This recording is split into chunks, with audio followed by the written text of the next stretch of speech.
Buenos días. Qué bueno que nos acompañan de nuevo. Me da gusto verlos.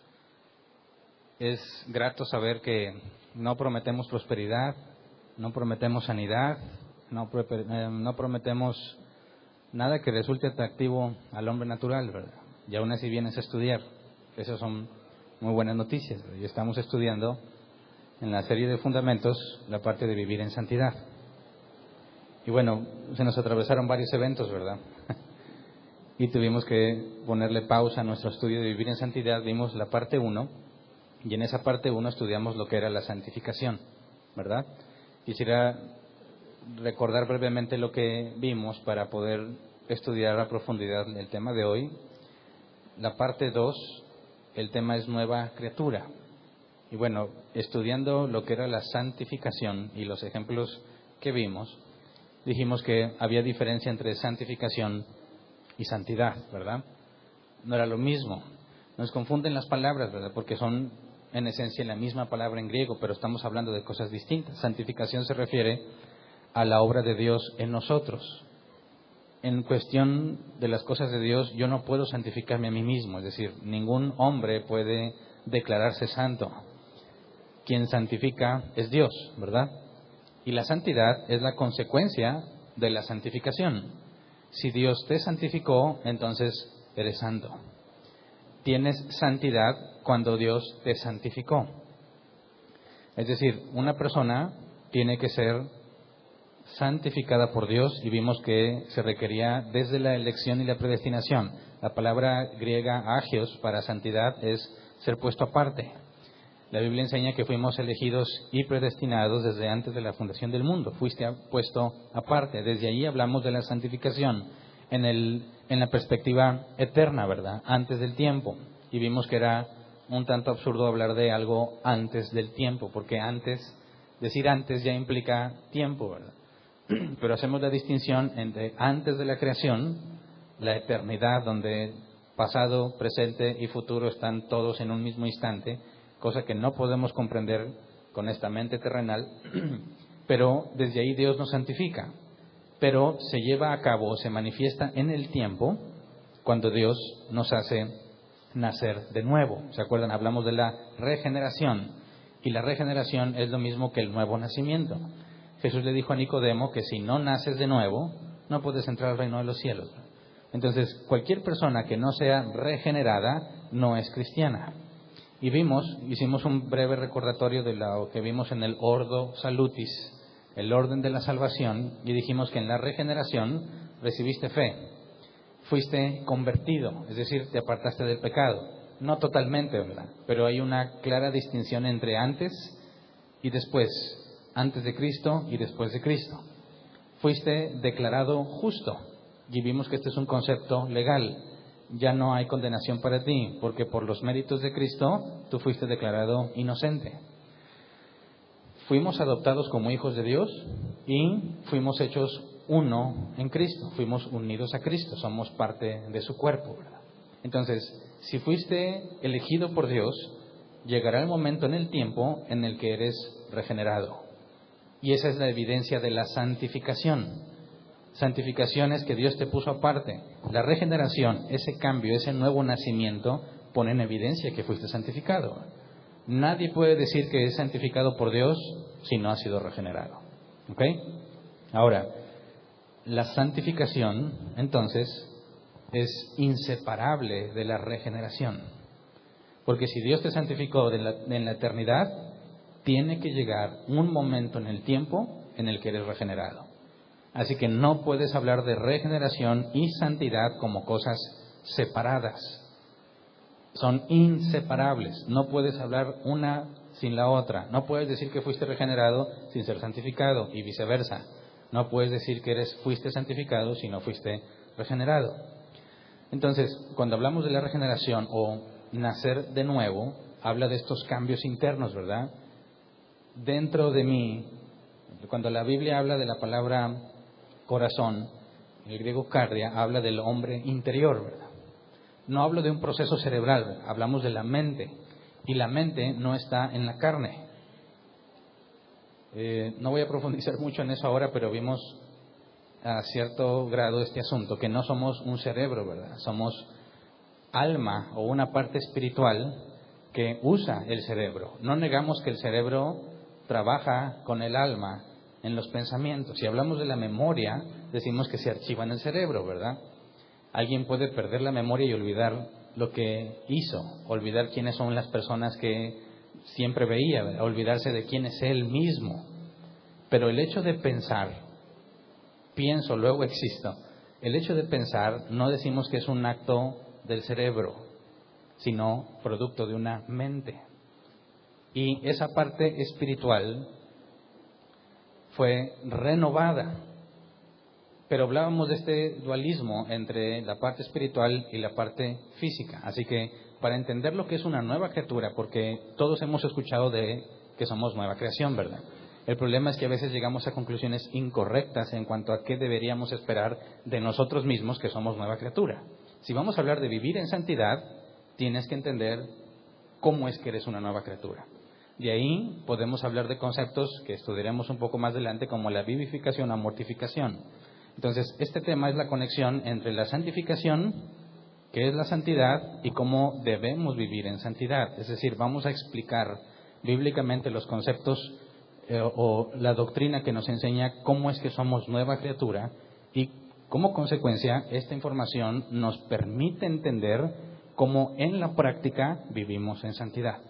El tema pasado vimos que santidad algunos lo ven como perfección y dijimos están equivocados.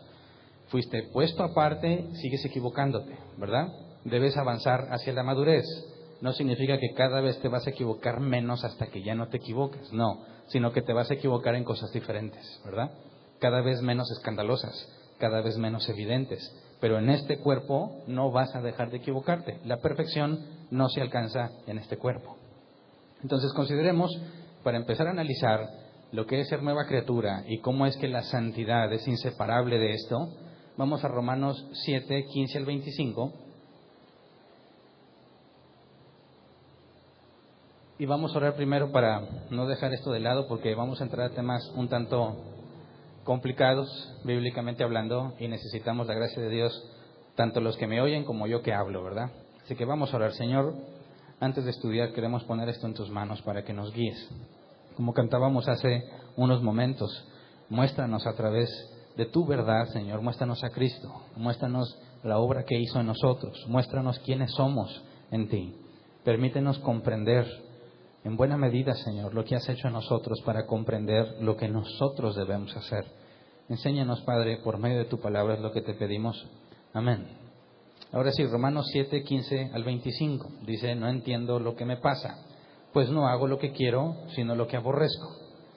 Ahora bien, si hago lo que no quiero, estoy de acuerdo en que la ley es buena, pero en ese caso ya no soy yo quien lo lleva a cabo, sino el pecado que habita en mí.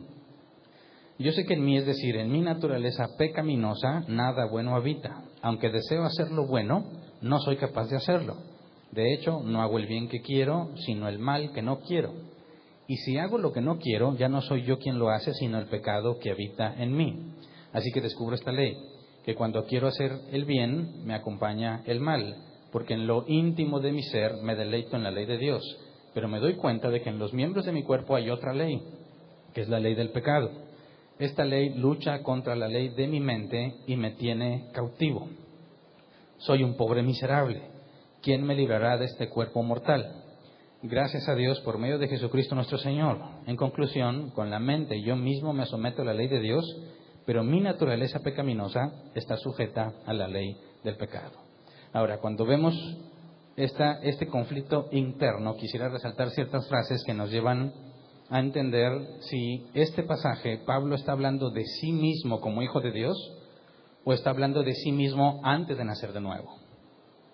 Algunos consideran que este pasaje no está hablando de un cristiano, está hablando de alguien que no ha sido regenerado y que por eso no puede hacer lo que quiere, por eso se encuentra en un cuerpo miserable, por eso tiene este conflicto interno, porque no ha nacido de nuevo.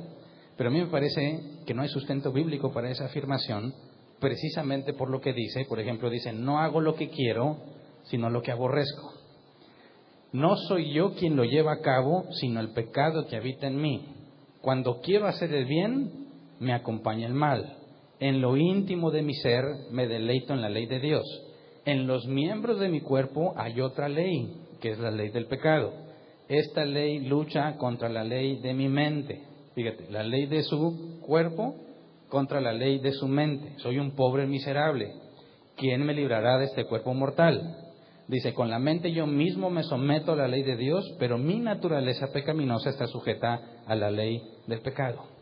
Así que tratemos de entender qué clase de hombre, en el sentido general, ¿verdad? También mujeres. Hombre, en el sentido general, humano, ¿qué clase de hombre está describiendo Pablo? Y para eso quiero apoyarme un poco en el pizarrón. Ya saben que no soy buen dibujante, pero me voy a esforzar por hacer dibujos claros. Porque necesitamos entender esto de manera gráfica para ver la diferencia entre un hombre de Dios, un hombre natural, que te ubiques donde estás y ya una vez ubicado sepamos qué hacer para vivir en santidad, ¿verdad? Entonces, como mis habilidades de dibujo no son muy buenas, esto es un hombre, ¿verdad? ¿Queda claro? No hay dudas, ¿verdad? Ok. Bíblicamente hablando, el humano es humano porque se compone de dos partes, ¿verdad? La parte, bueno, lo voy a dibujar usando varios colores para tratar de dejarlo claro. La parte material y el azul del cielo es la parte espiritual. Aquí hay una relación. Un ser humano tiene dos partes. Material y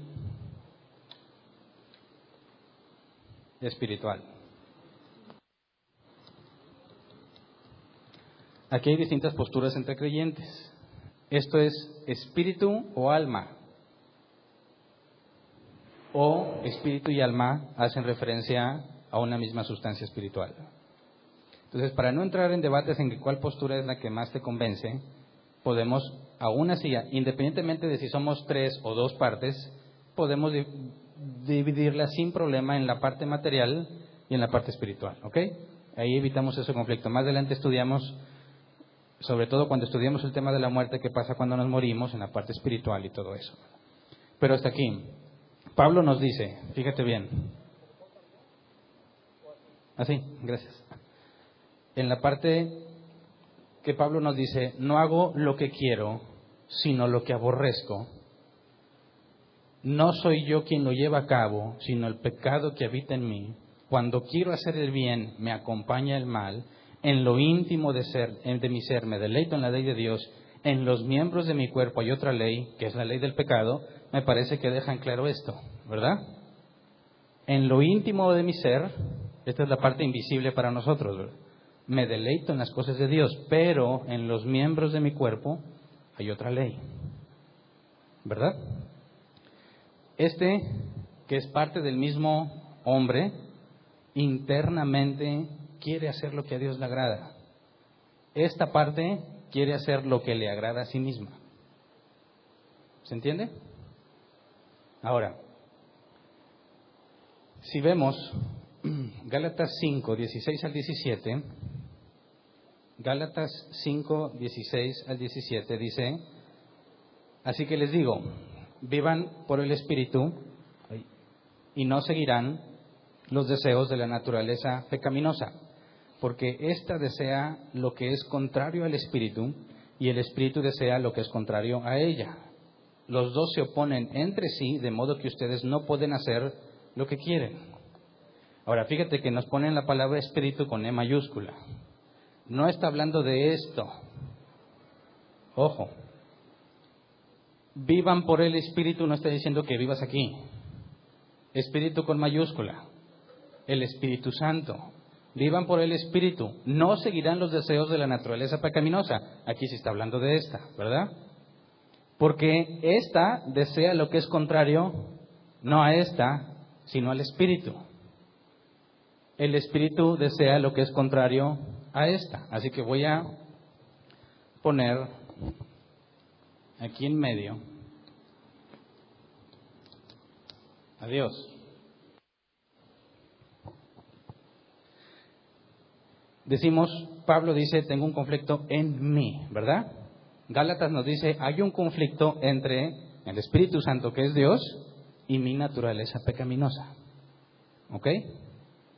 Ahora, ¿cómo es que nos habla de dos conflictos? En Romanos nos dice, hay un conflicto aquí, y en Gálatas dice, hay un conflicto aquí. ¿Verdad? Ahora, Gálatas, cuando nos dice, hay que vivir por el Espíritu, ¿a qué se refiere? Vivan por el Espíritu. El Espíritu es opuesto a la carne. Fíjate lo que decía Pablo, me deleito internamente en la ley de Dios, pero en mi cuerpo hay otra ley. Así que aquí hay un conflicto, porque mi parte espiritual, quiere hacer lo que le agrada a Dios, quiere hacer lo que le agrada a Dios, y esta parte quiere hacer lo opuesto, lo que le agrada a sí mismo. ¿Me explico? Entonces, esta parte espiritual quiere obedecer a Dios, quiere hacer lo que sabe que es agradable a los ojos de Dios, quiere hacer la voluntad de Dios. ¿Pero qué significa? Muchos dicen, yo no sé cuál es la voluntad de Dios. Déjame orar para saber cuál es la voluntad de Dios. Pero acuérdense que hablar de voluntad hablamos de dos aspectos, la parte preceptiva y la parte decretiva. La parte preceptiva, lo que Dios ha dicho que se debe hacer, está en la Escritura. Toda la Escritura nos revela la voluntad preceptiva de Dios. La voluntad decretiva de Dios es oculta, solo la vemos hasta que se cumple. Así que cuando decimos que internamente quiere hacer lo que le agrada a Dios, está hablando de obedecerlo. Internamente, Pablo en Romanos 6 dice, internamente quiero obedecer a Dios, pero no puedo, porque en los miembros de mi cuerpo hay otra ley. Esto está sujeto a la ley de Dios, quiere hacerlo, pero está sujeto a sí mismo. Mejor me pueden dar otro micro, ¿verdad?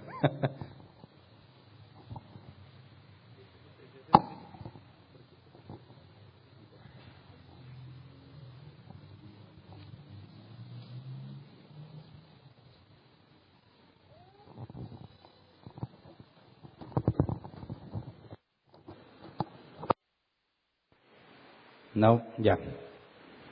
Sí, ya se oye, ok. La parte material, así ya tengo mis dos manos libres. Ahora sí puedo dibujar más. La parte material quiere agradarse a sí misma, hacer lo que te gusta. La parte espiritual quiere hacer lo que Dios dice. Esta es la descripción de Pablo en Romanos 6, hablando de sí mismo, ¿verdad? La pregunta, ¿está hablando de un cristiano o está hablando de un hombre natural, de un incrédulo? ¿Qué opinas? Vamos a ver lo que el propio Pablo nos dice del hombre natural.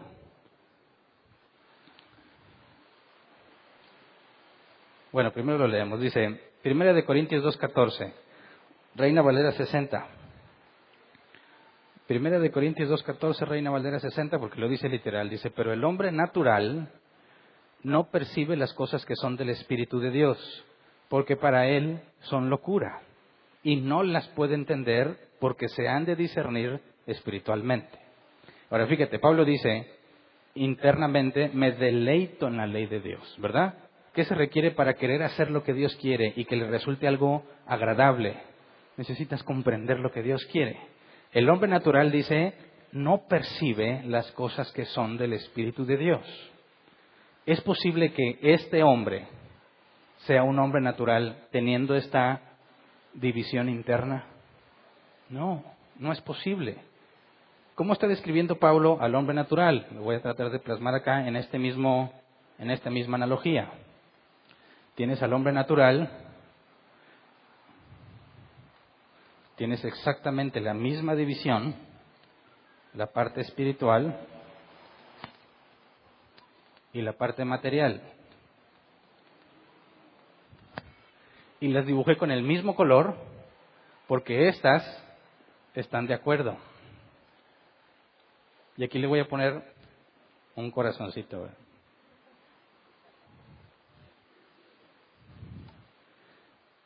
Un hombre natural, bueno, deja poner, no se me vayan a equivocar, ¿verdad?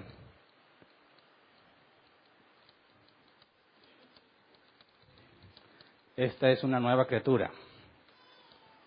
Y este es el hombre natural.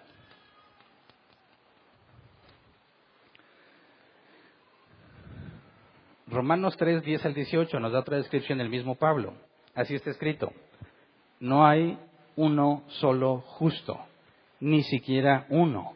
No hay nadie que entienda, nadie que busque a Dios. Todos se han descarriado, a una se han corrompido. No hay nadie que haga lo bueno, no hay uno solo. Su garganta es un sepulcro abierto, con su lengua profieren engaños. Veneno de víbora hay en sus labios, llena está su boca de maldiciones y de amargura. Hay muchos que se dicen cristianos y así está llena su boca, ¿verdad? Veloces son sus pies para ir a derramar sangre, dejan ruina y miseria en sus caminos y no conocen la senda de la paz. No hay temor de Dios delante de sus ojos. Pablo no lo está inventando, está haciendo una recopilación de distintos textos del Antiguo Testamento. Ahora, esta descripción, este hombre natural, su parte espiritual está de acuerdo con la parte material. Ninguno de los dos quieren hacer lo que Dios quiere. No les interesa, no les gusta, no lo entienden. ¿Me explico? ¿Cómo sabes que un cristiano es cristiano? ¿Se puede saber o es un misterio que nadie puede resolver? ¿Qué buscarías en una persona para ver si es cristiano? ¿Qué tal si éste se congrega y dice aleluya, gloria a Dios, bendito sea el nombre de Jehová? Y siempre está dice y eso. Oh, hermanos, cayó el poder, la reunión del domingo vino el poder y cayó el poder, cayó fuego.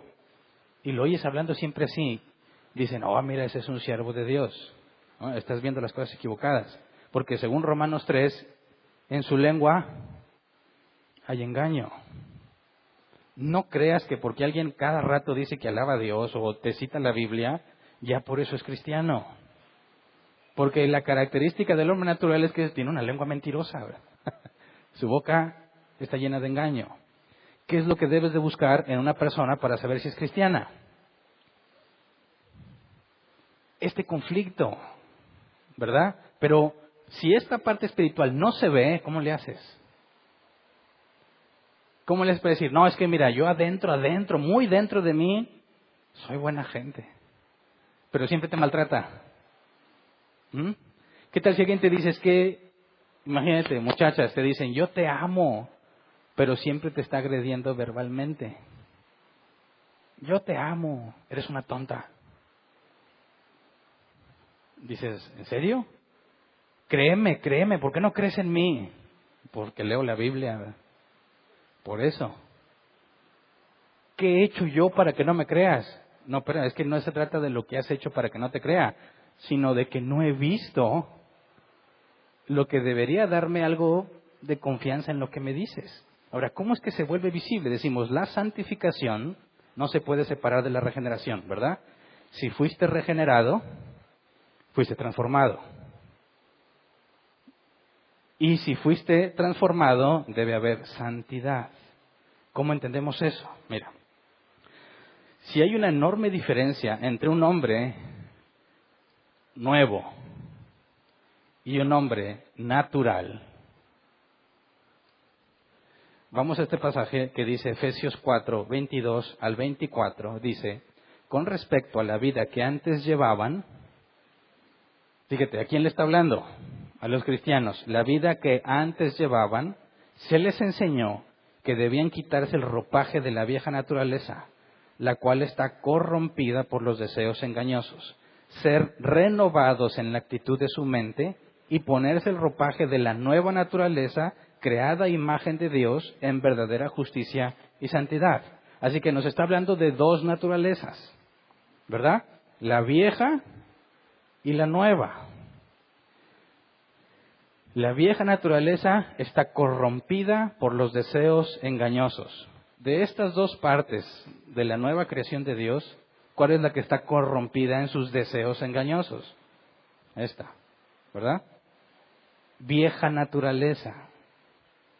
La nueva naturaleza es esta, que fue renovada, esa imagen de Dios. Me agrada lo que Dios dice. Quiero hacer lo que Él me dice. Quiero agradarle. Hubo un cambio, pero si soy una nueva criatura, ¿por qué sigo pecando? ¿Alguna vez te lo preguntaste? ¿Eres nueva criatura? Sí. ¿Y por qué sigues haciendo lo que antes hacías? ¿O alguien de aquí dejó de pecar desde que se hizo cristiano? Nadie puede decir eso, nadie. Sigues pecando. ¿Por qué? Soy una nueva criatura, pero sigo pecando. Tengo algo del hombre natural. Tengo algo del hombre espiritual, de la creación de Dios.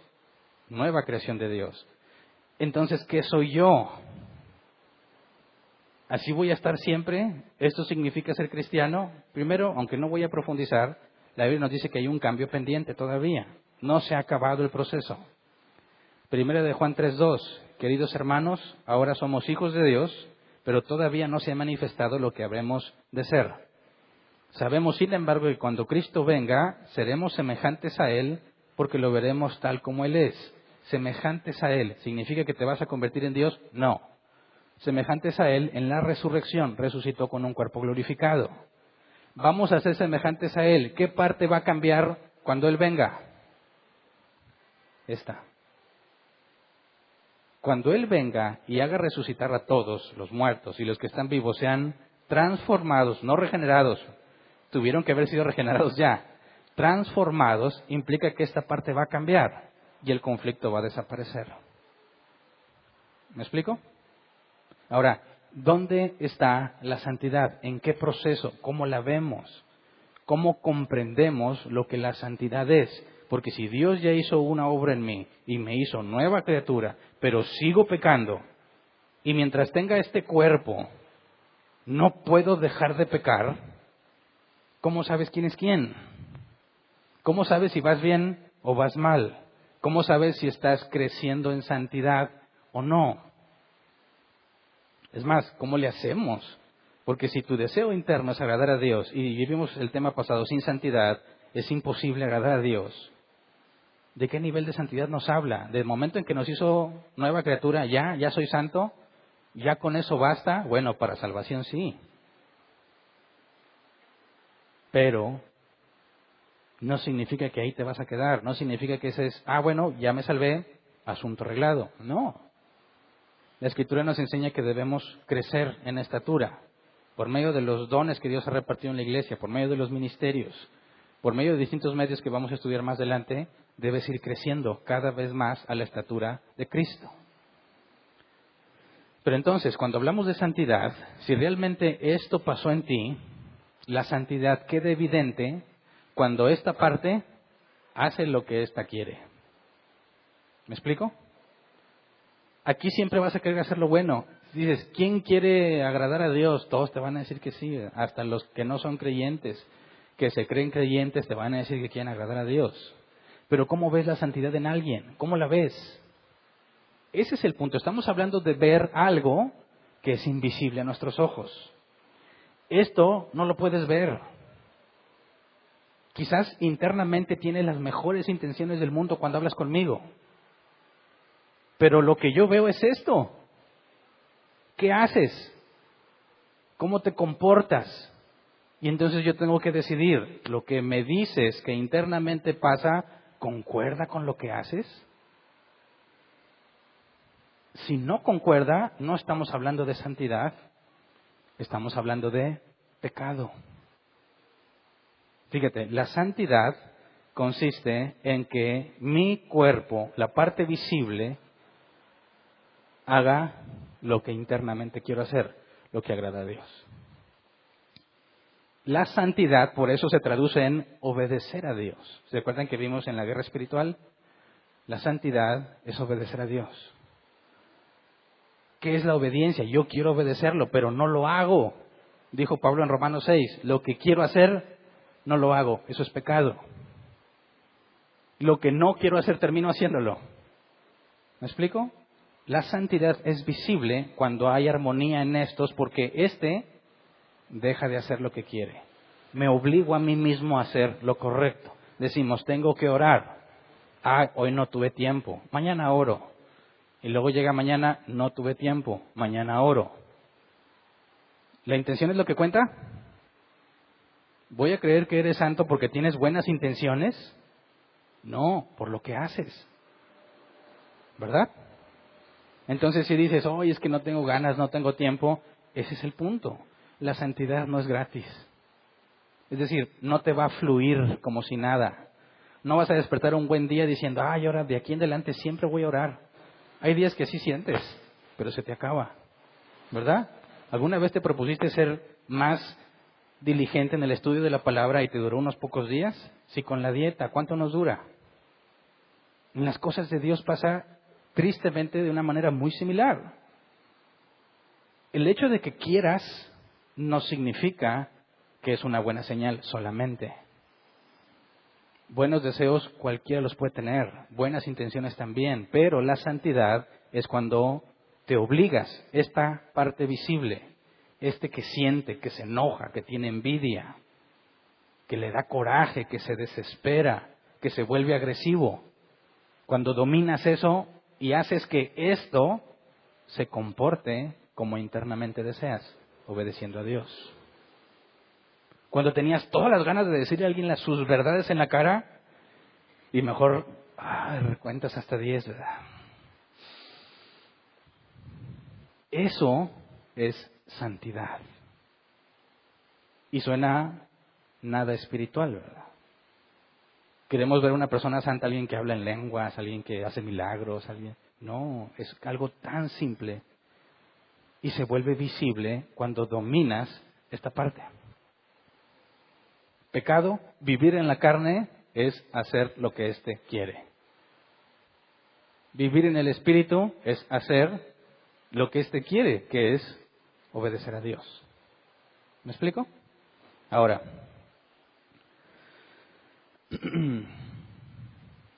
Romanos 6, 4 al 14.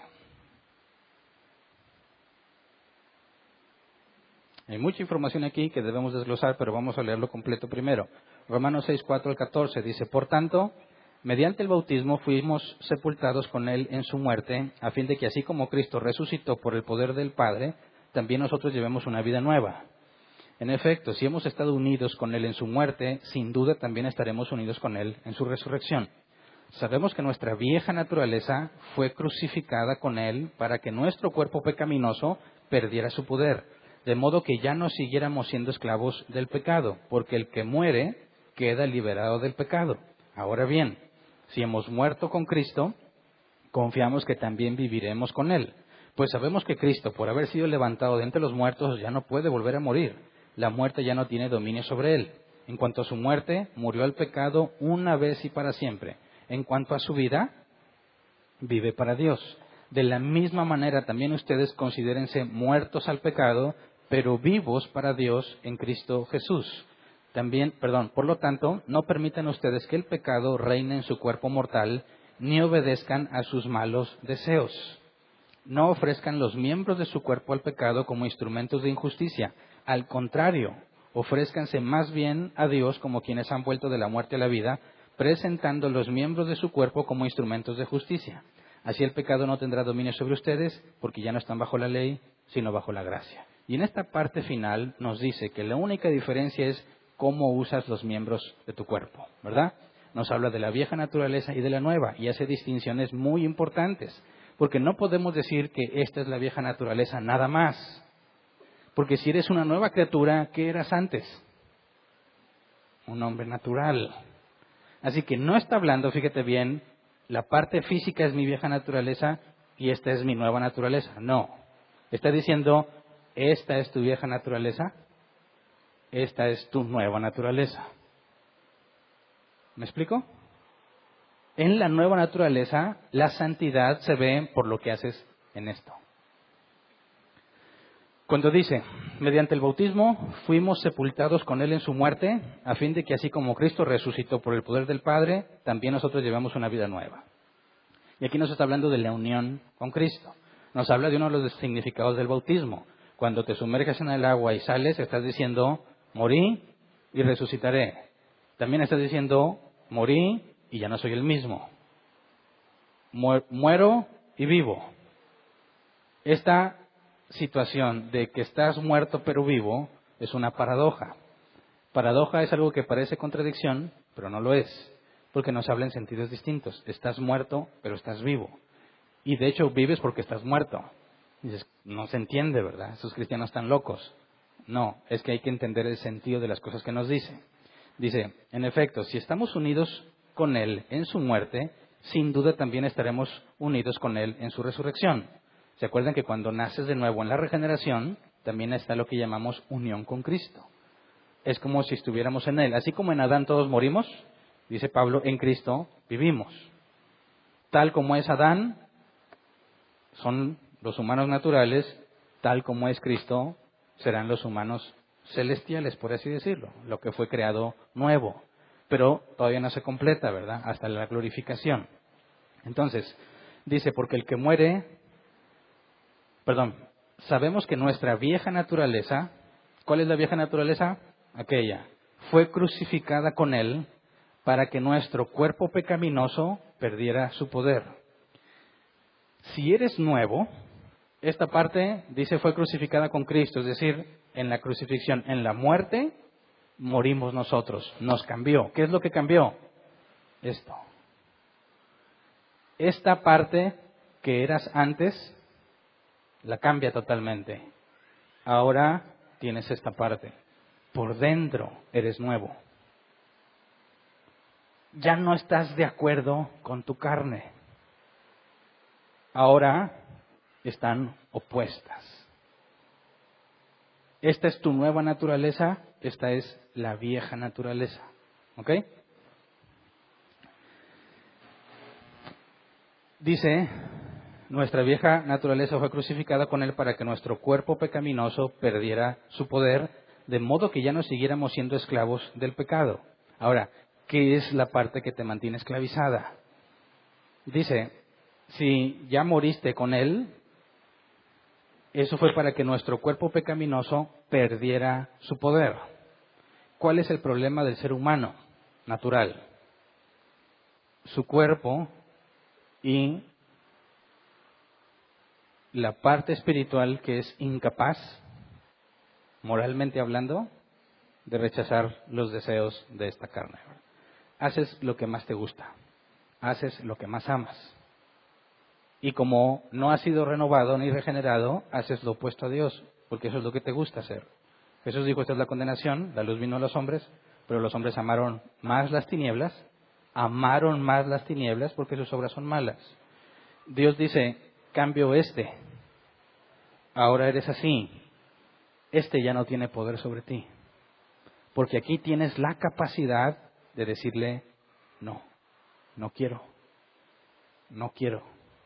¿Me explico? Las personas, por ejemplo, se puede ver claramente en los que son viciosos. Y hay distintos tipos de vicios, ¿verdad? Pero la característica de un vicio es que no lo puedes dejar. Y una de las principales características es que ni siquiera lo reconoces, ¿verdad?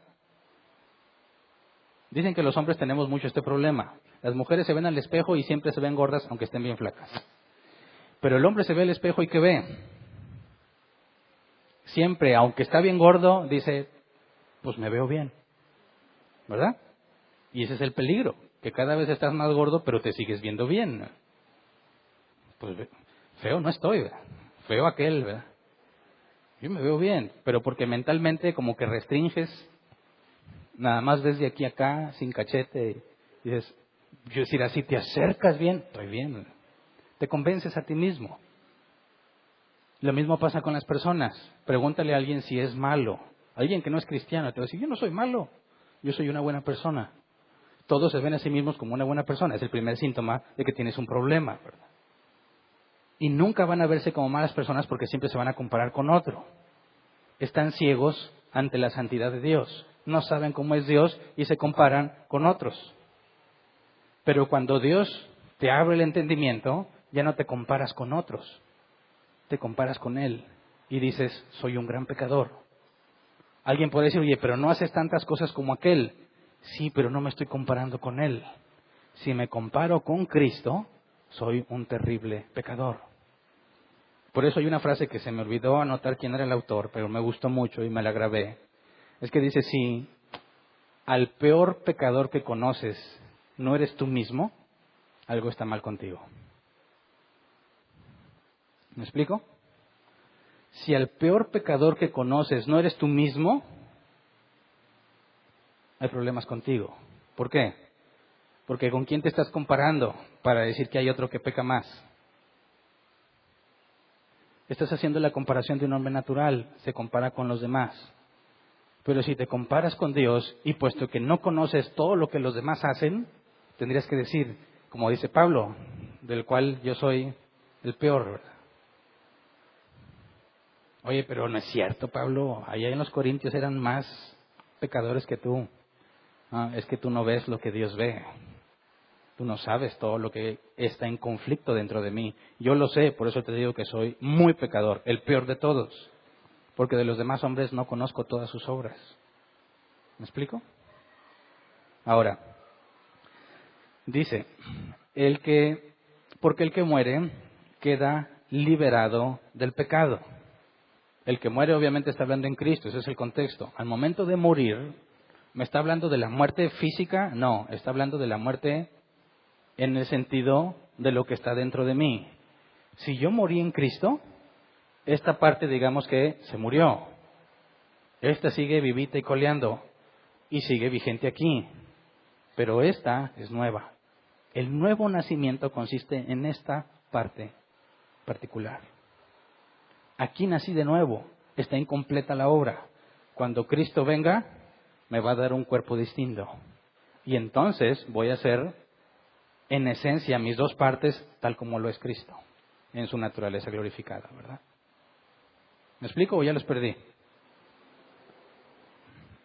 Entonces, dice, ahora bien, si hemos muerto con Cristo, confiamos que también viviremos con Él. No está hablando de cuando Él venga, está hablando de ya, ahora.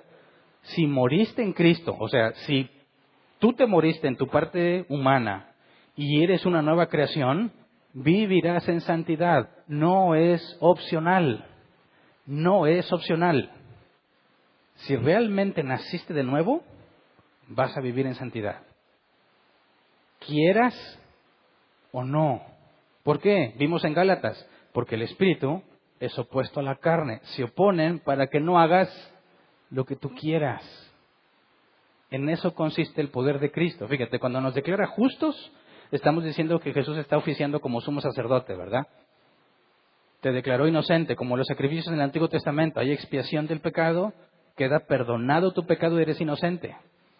El perdón que se conseguía a todos los israelitas por medio del sumo sacerdote declaraba puros a todos los del pueblo de Dios, ¿verdad? Hablando de la justificación, que Dios nos hizo justo, es lo mismo. Jesús como sumo sacerdote, por su propio sacrificio nos declaró justos.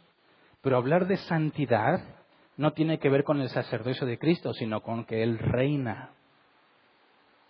Porque es su autoridad la que nos hace cambiar. Dice la Escritura que Dios disciplina al que ama. Para que se me discipline, tiene que tener una autoridad mayor a la mía. Es el poder, la autoridad de Cristo lo que te hace avanzar en santidad. Así que esa es la característica que buscamos en los individuos. Que haya santidad en ellos. Eso es lo que debes buscar en ti. Que haya santidad en ti. No hace mucho decíamos, ¿cómo sabes que eres cristiano? ¿Cómo sabes? Porque Dios me cambia. Porque me hace avanzar.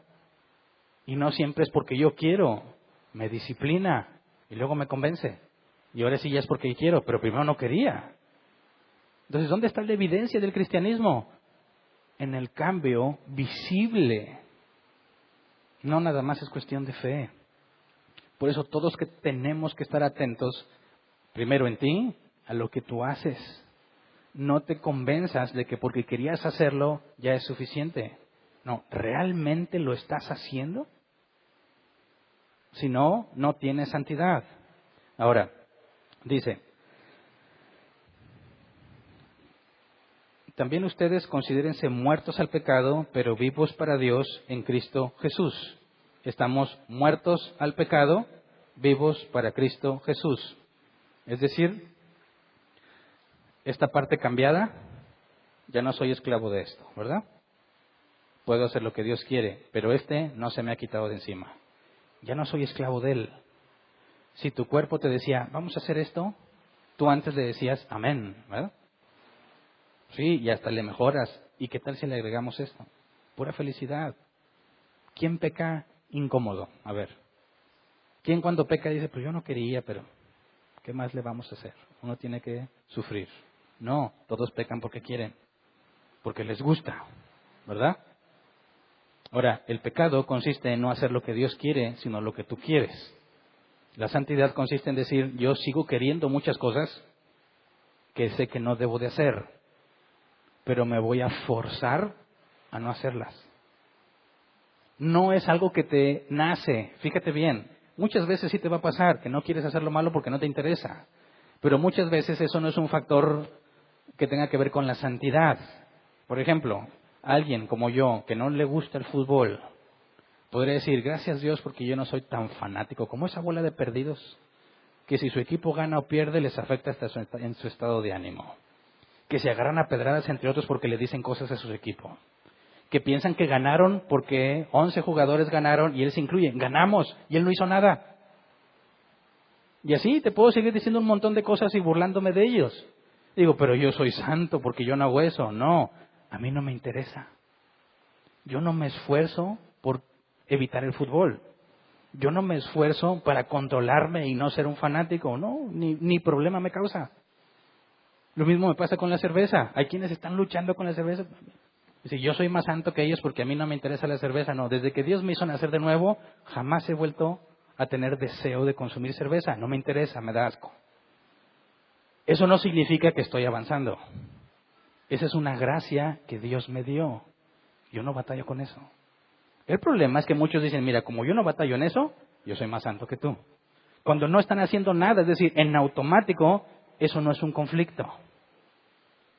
Eso no significa que estás avanzando y que estás trabajando en ti. No, esa es una gracia que se te concedió y tú no tienes las luchas que otros tienen, pero tienes las tuyas.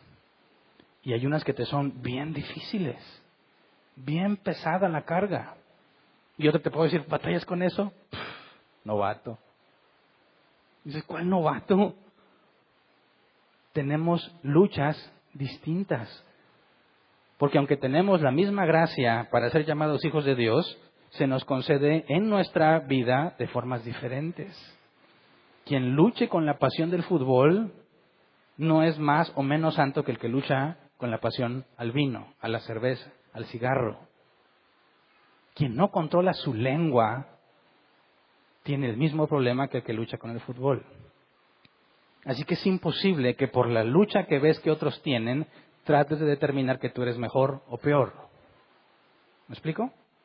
Ese es el error en pensar que si tú consideras que el más pecador no eres tú, algo está mal contigo.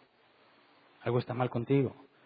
Lamentablemente algunos luchan con cosas escandalosas y otros no. Luchan, pero con cosas que casi no se ven. Es sorprendente, les veo. Lamentablemente no se hacen esos estudios en México, no que yo sepa. En Estados Unidos, iglesias de la misma denominación hacen estudios muy interesantes y se dan cuenta que más del 40 y tantos, más del 60 y tantos % de los hombres y mujeres cristianos consumen pornografía habitualmente. Eso no lo ves porque lo hacen en lo oculto, en lo secreto.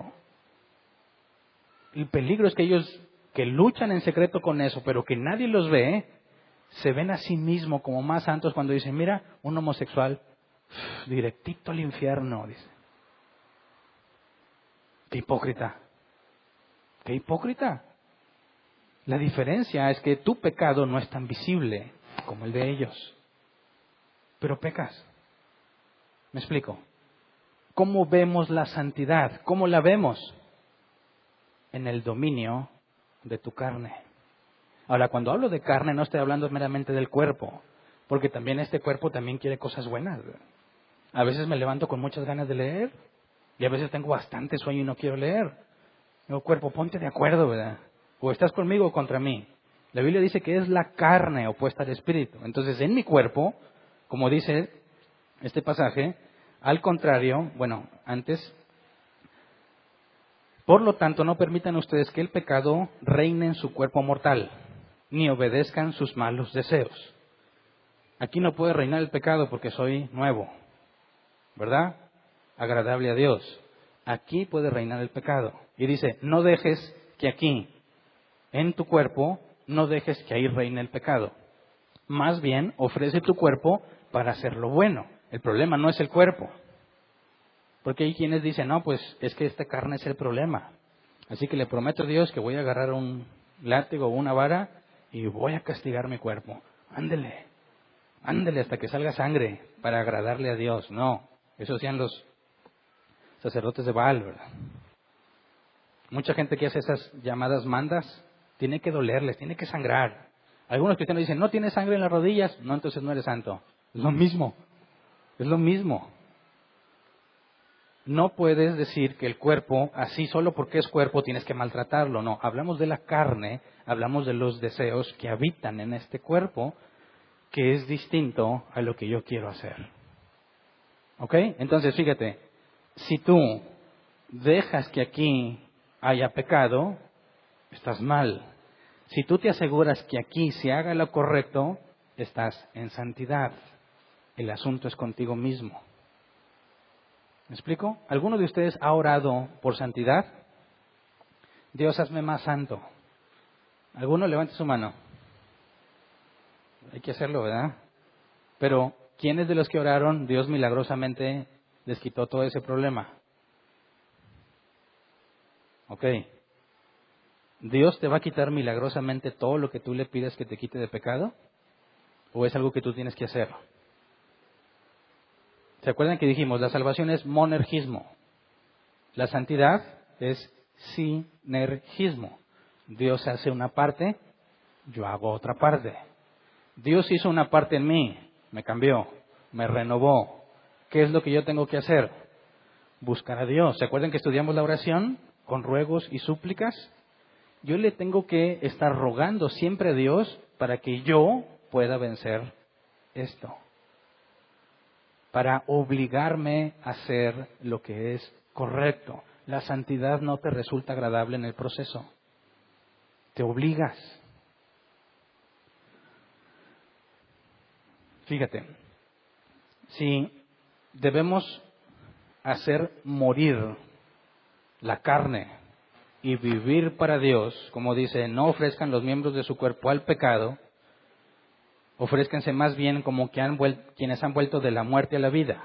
Presenten sus miembros del cuerpo como instrumentos de justicia. Fuimos unidos a Él en su muerte, seremos unidos a Él en su resurrección. La santidad consiste en hacer morir algo y en hacer vivir algo. De ahí viene el concepto mortificación y vivificación. Tengo que hacer que éste se muera, no literalmente. Dice, Hernán está proponiendo un suicidio masivo, como algunos locos ya lo hicieron. No es literal. Tienes que hacer que éste se muera y que éste viva. ¿Cómo lo traduces en palabras simples? No le hagas caso a este, no hagas lo que tú quieres, haz lo que sabes que le agrada a Dios. Mortificación es decirle no a este. Vivificación es sí a este. ¿Me explico? Si no hacemos esas dos cosas, no vas a poder vivir en santidad. Hay que decir no y hay que decir sí. ¿Eres una de las personas que tienen problema con decir no? ¿Te has puesto a pensar qué te es más difícil decir? ¿Que sí o que no? Cuando alguien te pide ayuda y realmente no le quieres ayudar, ¿le dices que no? ¿O le dices que sí aunque no querías? Eso puede ser bueno o malo, ¿verdad? Yo he conocido muchachas que no les gusta al muchacho para nada, pero tanto les insiste que terminan diciéndole que sí. ¿Y por qué le dices que sí? Me da cosita. Pobrecito. ¿En serio? ¿En serio? No lo soportas, no lo quieres ver, pero terminan en una relación. ¿Por qué? Porque les da cosita. Porque no saben decir no. Porque cuando le dices que no a alguien, va a sentir feo, ¿verdad? Sobre todo los que son astutos para pedir, ¿verdad? Cuando alguien es astuto, va a tratar de ponerte en un compromiso. Es muy común que vengan personas a pedir dinero y se les olvida que ya vinieron y vienen a contar la misma historia. Hace poco pasó así. Llegó una persona diciendo que era de no sé qué parte de fuera y que ya tenía que irse y que no tenía nada, no dónde comer, no vivir. Le urgía, le apoyamos con dinero. Se fue. Hace poco regresó con la misma historia. Se le olvidó que ya había venido aquí. Oh, es que ando así, ya me tengo que ir mañana. Y le dije, oye, ¿no te habías ido ya? ¿O ahora te vas a otra parte? ¿Cómo? Sí, ya habías venido a contar esa misma historia. Y te dimos dinero para que te regresaras. No, yo nunca he venido de aquí. Ay, ¿cómo no? Se te olvidó. Ahora, se enojó. Pues no tengo nada que comer. ¿Cómo le voy a hacer? Oye, como ahora es mi obligación, ¿verdad? Ahora es mi obligación darle de comer, porque no tiene. Pero eso es tratar de hacer coerción. Siéntete mal. ¿A poco me vas a dejar sin comida? ¿A poco te vas a atrever? ¿No eres cristiano? No, no te puedo ayudar con dinero. Si quieres te podemos ayudar a conseguir un trabajo, ya que no es cierto que te andas yendo, ¿verdad? Se enojó y se fue. Pero ¿cuántas personas, aunque me está echando mentiras, ten tu dinero? ¿Por qué se lo diste? Porque no sabes decir que no, ¿verdad? Ahora el problema es cuando tu cuerpo te pide algo y tu cuerpo se siente bien a gusto con eso que te pide. ¿Qué le dices? Te convence, es el mismo problema. No quieres lastimar a otros cuando le dices no, tampoco te lastimas a ti. ¿Te has dado cuenta? ¿Alguna vez trataste de adelgazar y te ofrecen más comida y más comida? ¿Tienes la capacidad de decir no? ¿Te ha tocado la triste historia que tú estás a dieta y se les ocurre pedir cosas que te gustan? ¿O llegas a una fiesta? ¿Qué vas a hacer? ¿Les vas a decir que no? ¿O dices, pues ya estamos aquí, así no se puede, es como tratar de hacer dieta en Navidad? No se puede, porque a donde vayas tamales y no son light. Pues ni modo, ya vendrá enero, ¿verdad? Y enero, pues la rosca, no se puede. Bueno, febrero, ¿qué hay en febrero? La Candelaria, los tamales. Y así te la llevas, no puedes decir que no, ni siquiera te dices que no a ti mismo. Decir que no implica que vas a incomodar. Incluso puedes herir a alguien cuando dices que no, se va a molestar. Pero ¿sabes qué? Si naciste de nuevo, es algo que tienes que aprender. Ándale, agarra el cigarro. No, ándale. Terminas agarrándolo. No, y no es no. Ya te sientes muy santo. No, no quiero y ya. ¿Puedes resistir la presión que viene cuando dices que no? Si no la resistes contigo mismo, menos la vas a resistir con los demás. ¿Se acuerdan en la guerra espiritual? ¿Cómo te mantienes firme? Obedeciendo a Dios, resistiendo. En eso consiste. No lo voy a hacer. No lo voy a hacer y haz lo que quieras. Chilla, llora, patalea, lo que sea. No lo voy a hacer porque no es agradable a Dios.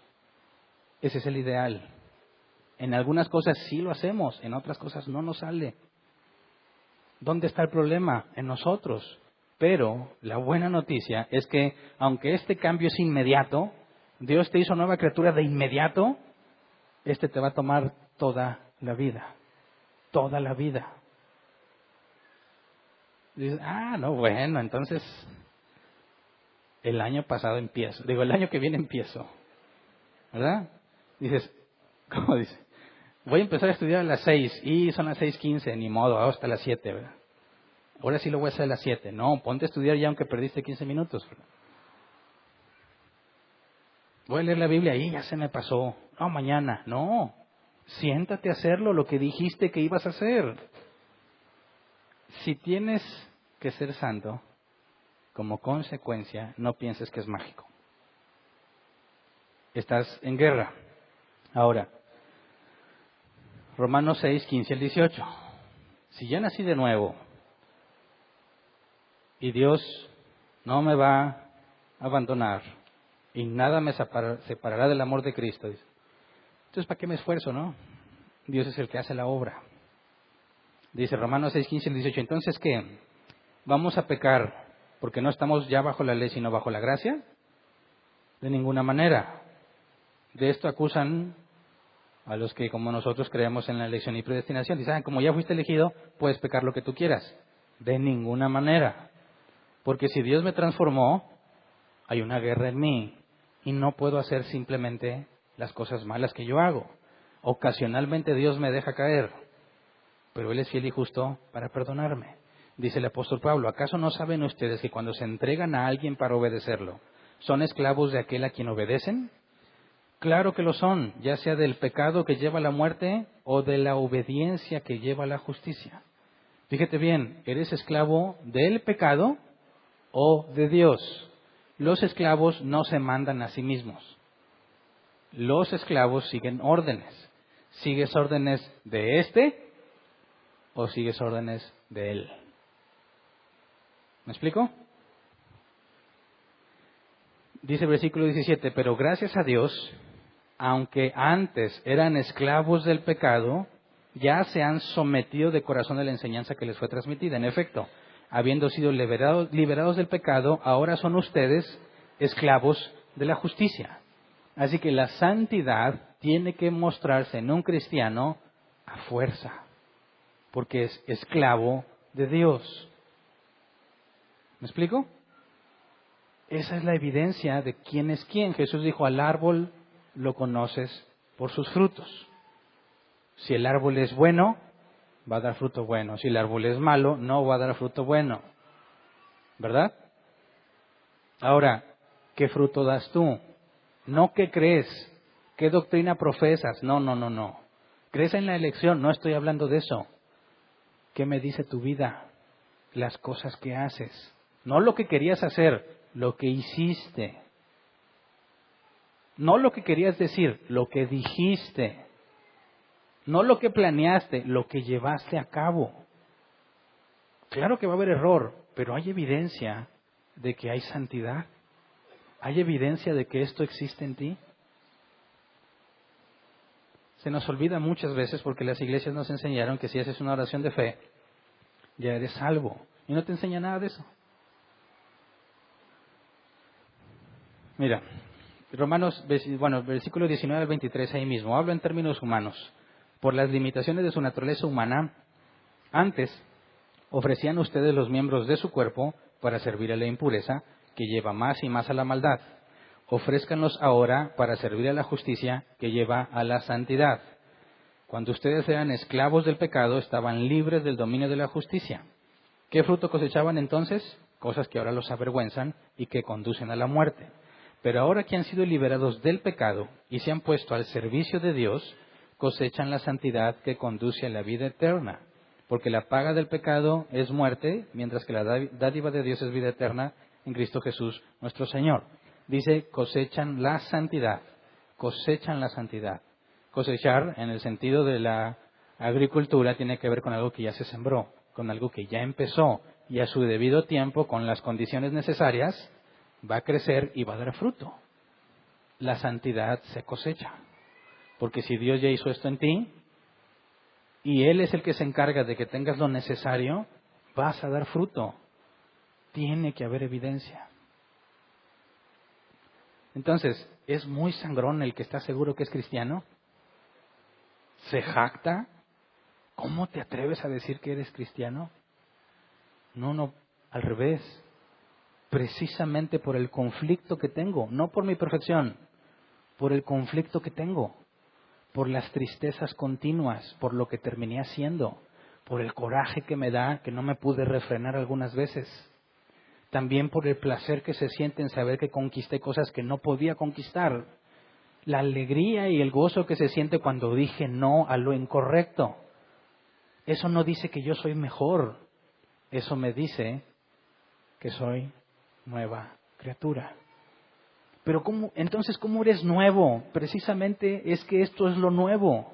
Algunos piensan que la nueva criatura ya no se equivoca.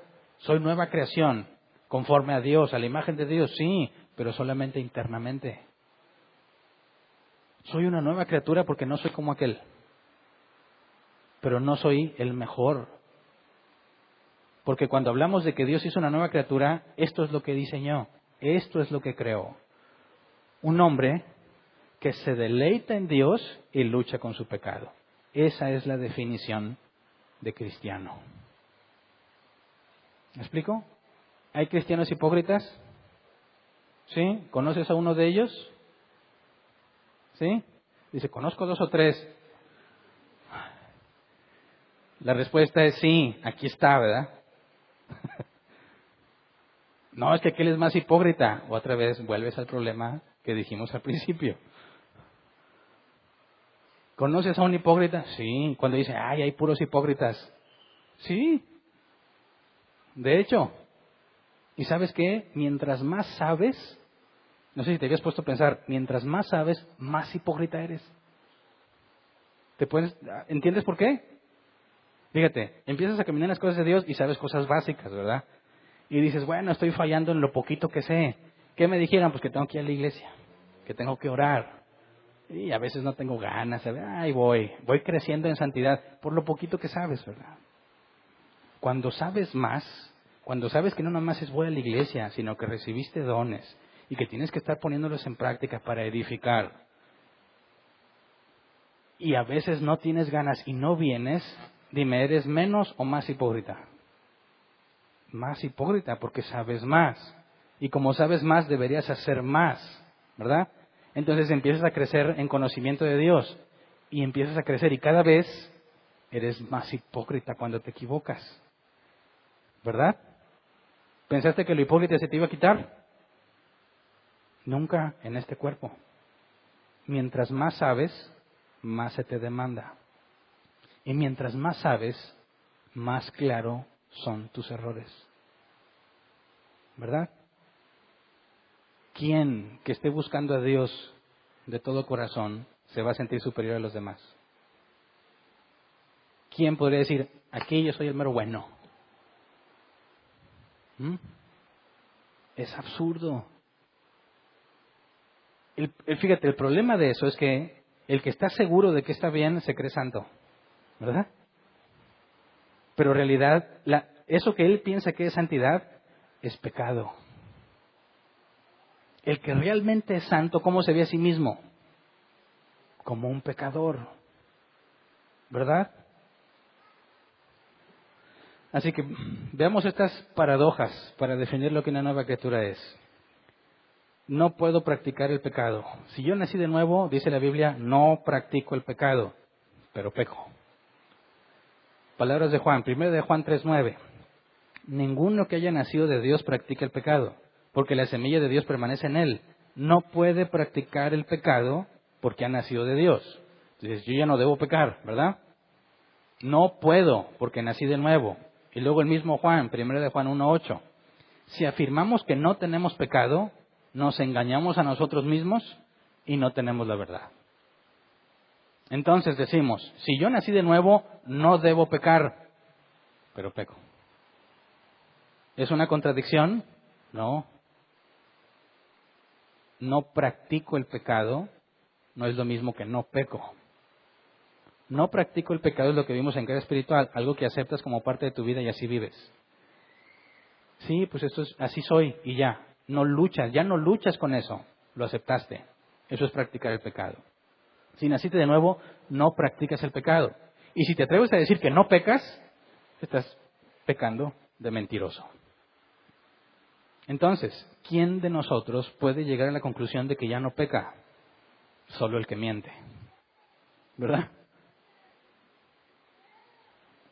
Colosenses 3:3, pues ustedes han muerto y su vida está escondida en Cristo, con Cristo en Dios. Aquí nos dice que estamos muertos, ¿verdad? Y luego dice el versículo 5, por tanto, hagan morir todo lo que es propio de la naturaleza terrenal, inmoralidad sexual, impureza, bajas pasiones, malos deseos y avaricia, la cual es idolatría. Entonces dice que estoy muerto, pero debo morirme. ¿Estás muerto o no? Estoy muerto al pecado, porque aquí fui renovado. Pero debo hacer morir. ¿A quién? A este. Esa es la mortificación. No como la señora dice, estoy bien mortificada. No, no es eso, ¿verdad? Mortificación es hacer morir. Dice aquí, deben o hagan morir todo lo que es propio de la naturaleza terrenal. Inmoralidad sexual, impureza, bajas pasiones, malos deseos y avaricia, la cual es idolatría. Eso es lo que debes hacer morir, o sea, no hacerlo, ¿verdad? Entonces, ya estás muerto, pero debes morirte. En un sentido ya me morí, en otro tengo que trabajar en eso. 1 de Pedro 1:23. Pues ustedes han nacido de nuevo, no de simiente perecedera, sino de simiente imperecedera, mediante la palabra de Dios que vive y permanece. Y luego, 1 de Pedro 2:1-2. Por lo tanto, abandonando toda maldad y todo engaño, hipocresía, envidias y toda calumnia, deseen con ansias la leche pura de la palabra, como niños recién nacidos, así por medio de ella crecerán en su salvación. O sea, soy nuevo, pero debo dejar de hacer lo viejo. Entonces, ¿eres nuevo o no? Si eres nuevo, ya no haces lo viejo, ¿no? Dices, sí, soy nuevo, pero ya no debo hacer lo viejo. Dios me hizo nuevo, yo tengo que dejar de hacer lo que mi carne quiere. Si entiendes lo que es la santidad y cómo se manifiesta, entonces estamos en la capacidad de esforzarnos por vivir en santidad. ¿Quién de aquí es santo? Levante su mano. ¿Seguros? Entonces, ¿me estás asegurando que Dios te eligió desde antes de la fundación del mundo? ¿Sí? Entonces, ¿te crees mucho? ¿Ah? No, al revés. Porque estoy consciente de lo miserable que soy, por eso sé que soy cristiano. ¿Me explico? Porque si no, si estuviera de aquel lado diría, yo soy bueno, soy buena persona. Pobre de los que se van al infierno. Oye, pero Dios te va a juzgar. Pues ¿qué? ¿Qué tiene? A ver, Dios, yo no robé, yo no maté. ¿Le entro? Bueno, esa es la necedad del mundo. Pero quien ha visto la luz verdadera, quien se le abrió la capacidad para ver, dice, soy un pobre miserable. Y mientras más sé, más miserable me siento. Porque aunque Dios me capacita para cada vez más parecerme a Él, estoy a años luz de distancia entre lo que debo ser y lo que soy. Y si hoy aprendí más, más lejos estoy. ¿Verdad? Por eso la ignorancia da seguridad. El que sabe poquito voltea a los demás y dice, uy, fácil, mira, yo estoy aquí y ellos acá. Por su poco conocimiento, por lo poquito que sabe de Dios, se ve limpio en su propia opinión. Mientras más profundo es tu conocimiento del Señor, más terrible debe ser tu pecado. Así que dejemos de lado todas estas altanerías de pensar que tú eres más que otro, de ver a los del mundo como pobres. Sí, lamentablemente van a un camino de perdición, pero la única diferencia entre ellos y tú es que Dios te cambió por dentro. No es algo que tú hiciste. Decir que eres santo es afirmar que fuiste elegido para salvación. Y si Dios te eligió, dice la Escritura, Él es fiel, la carta de Judas, para guardarte sin caída, hasta que Él venga.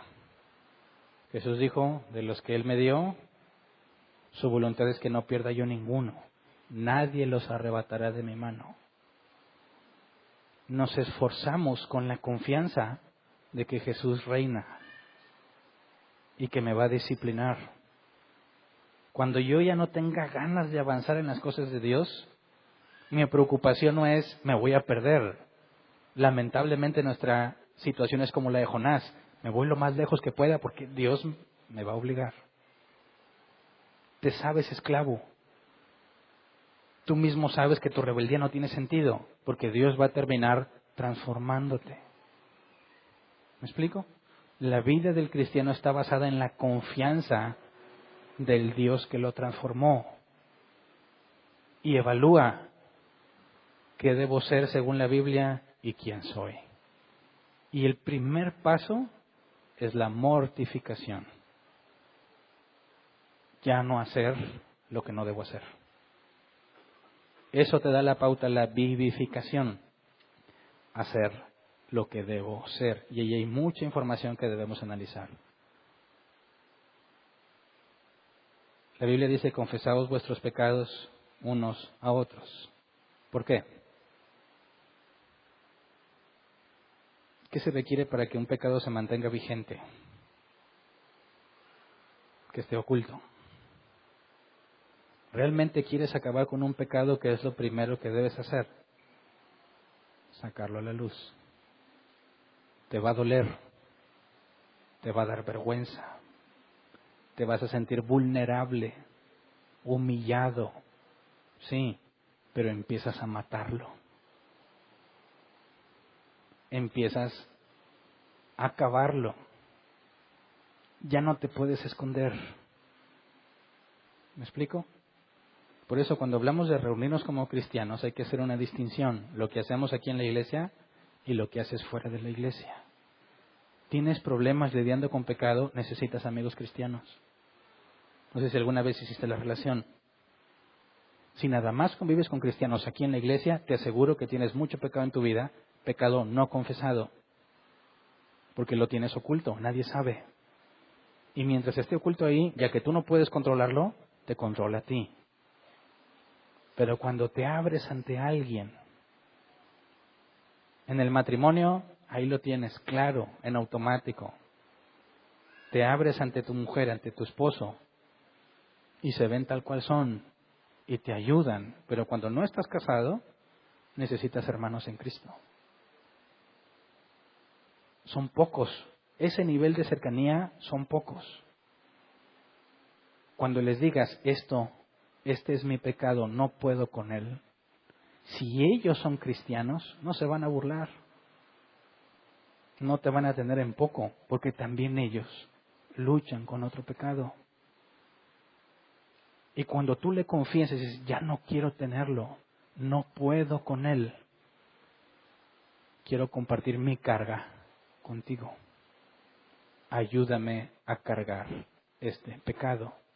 ¿Qué significa? Que ahora que yo sé lo que tú haces, no te voy a dejar que te acomodes.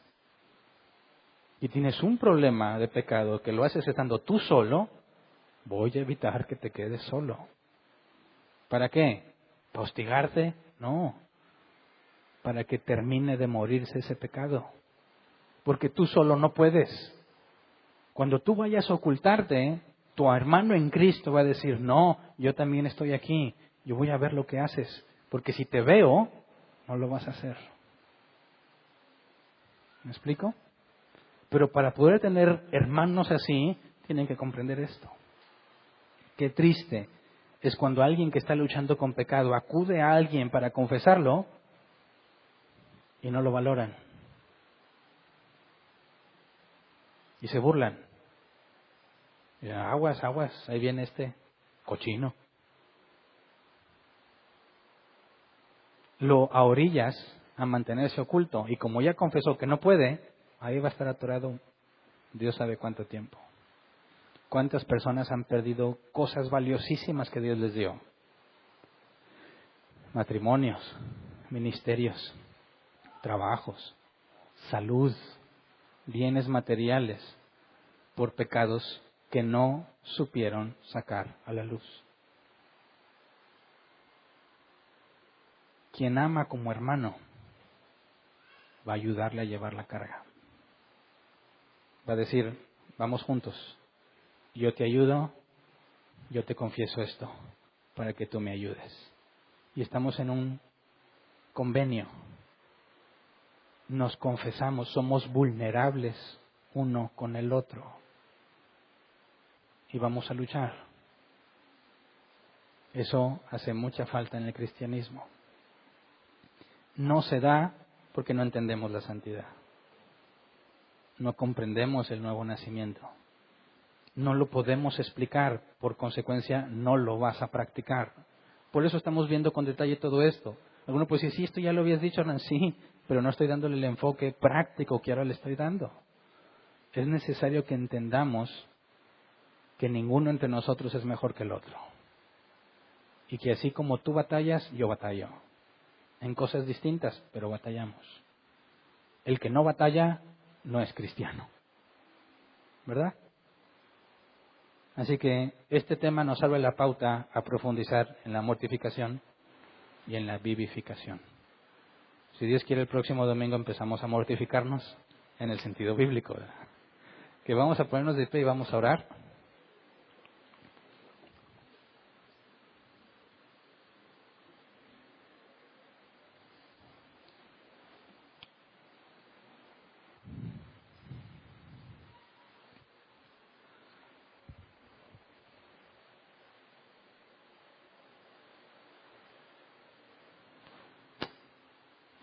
¿Amas a Dios? ¿Amas a tu hermano? Demuéstralo. Nuestra iglesia, hablando de la iglesia visible, local, la sociedad necesita personas santas, ¿verdad? Necesita ver qué hace un cristiano cuando lo hace correctamente. Eso es muy útil. Pero a veces, no siempre, a veces es más útil ver qué hace un cristiano después de que se equivoca. ¿Verdad? ¿Te ha tocado ver las dos reacciones? ¿Qué hace un cristiano cuando hace lo correcto? ¿Y qué hizo después de que se equivocó? ¿Cuál te edifica más? Muchas veces edifica más el ver lo que hace un cristiano después de que se equivoca. Porque muchos sabemos lo que debemos hacer. Y cuando uno lo hace, hasta envidia te puede dar. Pero cuando ves que alguien se equivoca y que ves en él la evidencia de que Dios lo transformó, eso te marca.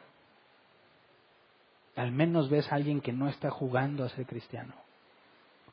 Ves el poder de Dios. Si lo puede cambiar a él, me puede cambiar a mí. Y te da confianza acercarte con él cuando tienes problemas. Sucede este fenómeno. Cuando ves que alguien nunca se equivoca, no le vas a contar tus errores. ¿Verdad? No, tú nunca te equivoques. ¿Tú qué vas a saber? Es más, cuando te digo, voy a quedar peor contigo. Pero cuando ves que alguien se equivoca y avanza, y te equivocas, y quieres que alguien te explique, te dé consejo, es más sencillo venir, oye, yo ya te he visto que la has regado pero feo, y Dios te cambió. ¿Cómo le haces? ¿Qué hago? Me equivoqué. Enséñame a caminar. No sé qué hacer, me da vergüenza. Me da pánico que alguien lo sepa. Me siento incómodo contándotelo. Yo ya vi que tú pasaste. Dime cómo lo hago. Y si es un cristiano, le va a decir, tienes que morirte. Tienes que morirte para que puedas vivir. Tienes que analizar lo que haces y por qué lo haces para empezar a matarlo. Tu problema es cuando te quedas solo, te quedas sola. ¿Cómo empiezas a matar ese problema? No te quedes solo. Es que tengo la oportunidad, estoy solo y estoy en la computadora. Bueno, si te vuelves a quedar solo, huye. Apaga la computadora. Distráete.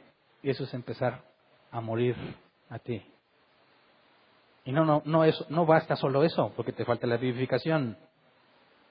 ¿Tienes tentación? Ponte a leer la Biblia, te aseguro que se te quita. Cuando tu mente se está desviando a cosas que sabes que no debes de pensar, lee la Biblia. Eso es vivificación. no haces ninguna de las dos, estás en el hoyo. No sabes ni qué estás haciendo. Seguramente traes muchas cosas ocultas. Por eso necesitamos que nos amemos unos a otros.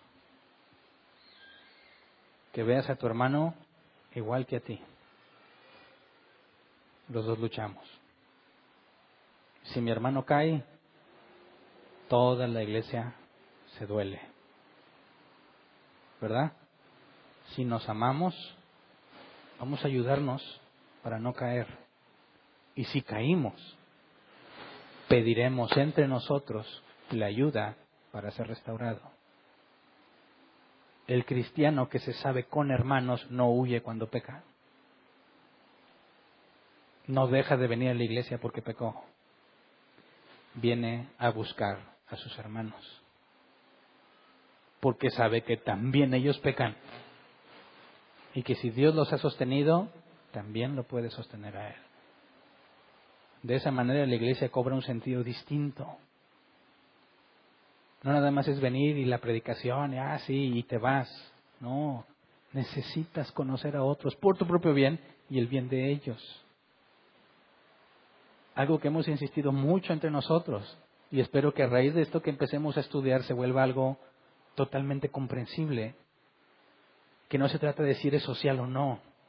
No, es que a mí no se me da mucho platicar. No estoy hablando de eso. Estoy hablando de tu vida de santidad y la vida de tus hermanos. Dios ha puesto distintas maneras de ser entre nosotros, ¿verdad? Los muy traumados y los no tanto. Los sociales y los antisociales, ¿verdad? Los fashion in y los out. Los que viven en el futuro y los que viven bien en el pasado. Pero no hay ninguno que sea único entre nosotros. Búscalos a los hermanos que necesitan ser sostenidos y que necesitas que te sostengan. Ayudémonos a vivir en santidad. ¿Me explico? Si eres nueva criatura, vas a luchar. Y si vas a luchar, quiero luchar contigo. Quiero que luches conmigo. Necesitamos la evidencia, ¿verdad? Así que vamos a orar. Señor, queremos primero pedirte perdón. Siempre. Porque cometemos muchos errores y mientras más nos enseñas, más errores descubrimos en nosotros mismos. Líbranos de vernos limpios en nuestros propios ojos. Líbranos de vernos buenos en nuestro propio criterio. Enséñanos a compararnos contigo y solamente contigo, Señor, para ver de nuestra verdadera situación. Enséñame a ver a mi hermano como el mismo pecador que yo soy. Enséñame a ver a mi hermano con las necesidades de apoyo que yo tengo, Señor. Enséñanos a encontrar en nosotros hermanos verdaderos, no nada más en la fe, sino también en el obrar. Que tengamos cosas afines, no nada más de tu palabra, aún fuera de la iglesia, Señor. Necesitamos un grupo de personas cercanas a nosotros a quien podamos rendir cuentas, que nos van a buscar para decirnos la verdad, aunque duela, pero lo van a hacer de manera que entienda que me aman. Necesitamos hermanos que no vean hacia abajo a otros, tampoco hacia arriba, que ninguno se sienta superior a sus hermanos aquí. Tú lo dijiste, todos somos iguales. Tenemos un solo Señor, un solo Maestro, un solo hermano mayor que eres tú. Tendremos distintas responsabilidades, Señor, pero somos iguales ante ti. Líbranos de vernos entre nosotros hacia arriba o hacia abajo. Queremos vernos horizontalmente iguales, indistintamente de la responsabilidad que nos concediste. Enséñame a conocer a mis hermanos a un nivel más personal. Enséñame a verme a mí mismo como tú me describes en la palabra. Enséñame a confesar mi debilidad. Porque cuando soy débil soy fuerte. Necesitamos, Señor, entre nosotros, que nos permitas comprender que todos somos miserables sin ti. Enséñanos a luchar juntos, a ayudarnos unos a otros, a cargar, a llevar las cargas los unos de los otros, Señor, sin menospreciar, sin ser indiferentes. Al contrario, sabiendo que es agradable a ti, Señor. Enséñanos a profundizar cada vez más en tu palabra, para que mientras más sepamos de ti, haya más humildad en nosotros. Enséñanos, Señor, a vernos con sinceridad, confiar entre nosotros que tú eres fiel. Enséñanos a dar el ejemplo, no solo como iglesia, sino también en la sociedad, de personas que te sirven, que son esclavos de ti, Señor, que ya no son esclavos del mundo ni de sus propios malos deseos, sino que nos obligamos a nosotros mismos a hacer lo que es correcto. Gracias, porque sabemos que si pedimos conforme a tu voluntad, nos será hecho. Amén. Pueden sentarse. Pasemos a la sección de preguntas.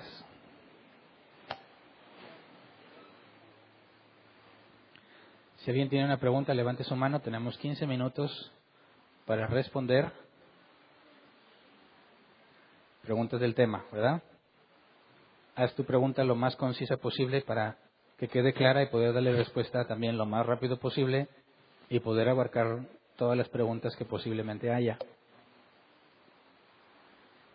Si nos quedan preguntas que no alcanzamos a contestar, con confianza te puedes acercar al final. Si vienes por primera vez, puedes preguntar, no requieres derecho de antigüedad. Y si nos acabamos las preguntas y ya no hay tiempo, las vemos, las posibles preguntas que pueden estar en línea. Así que levante su mano el que tenga una pregunta para que le lleven el micrófono. ¿Ya tienes el micrófono? Ok. Sí. Bueno, buenas tardes. Pues es la prédica más fuerte que he oído desde que he estado aquí. O será porque a lo mejor era para mí, como dicen.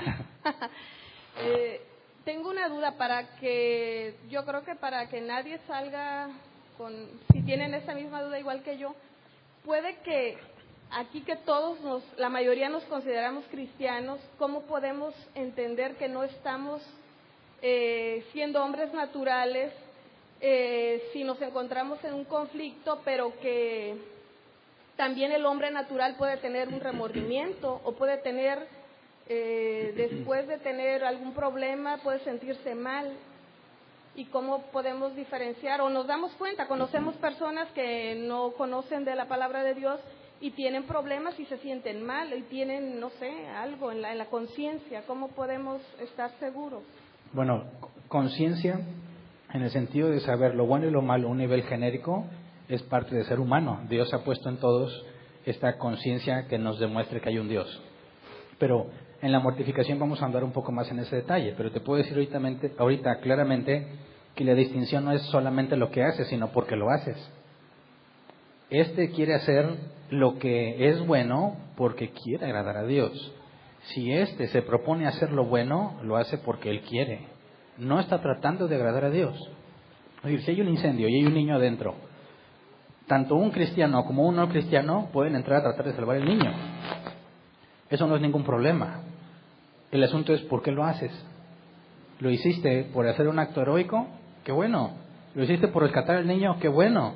Pero el cristiano no lo hace por eso. Lo hace por agradar a Dios.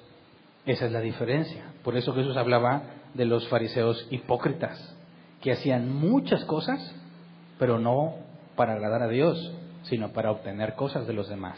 Los que oraban con las manos altas, en alto, los que se ponían cositas en la cabeza, cajitas, los que se sentaban en los primeros lugares, los que quieren que les digan maestro, están haciendo cosas buenas, pero no para agradar a Dios, sino para obtener algún beneficio. Entonces, en la mortificación, cuando estudiemos cómo es que realmente estamos trabajando en hacernos morir, yo di un ejemplo que el que no batalla con algo no está mortificándose, ¿verdad? Simplemente no tiene ese problema. Pero hay quienes se esfuerzan por resolver problemas, pero su motivación es obtener algo, ganarse un puesto, ganarse el aprecio de alguien, ganarse el cariño de una persona, no, y son hipócritas en el sentido de los fariseos, porque sus buenas obras son trapos de inmundicia. No lo están haciendo porque te deleitas en la ley de Dios, sino porque quieres beneficiarte. ¿Se entiende? O sea, incluso pueden ser personas que tienen, no sé, no son cristianos, pueden ser mormones, pueden ser testigos de Jehová, lo que sea. Ahí entramos Ateos, todos. satánicos. No, todo ser humano tiene la capacidad natural de hacer lo bueno. El asunto es por qué lo hiciste. ¿Quieres glorificar a Dios o estás persiguiendo algún beneficio? Sí, gracias. ¿Alguien más?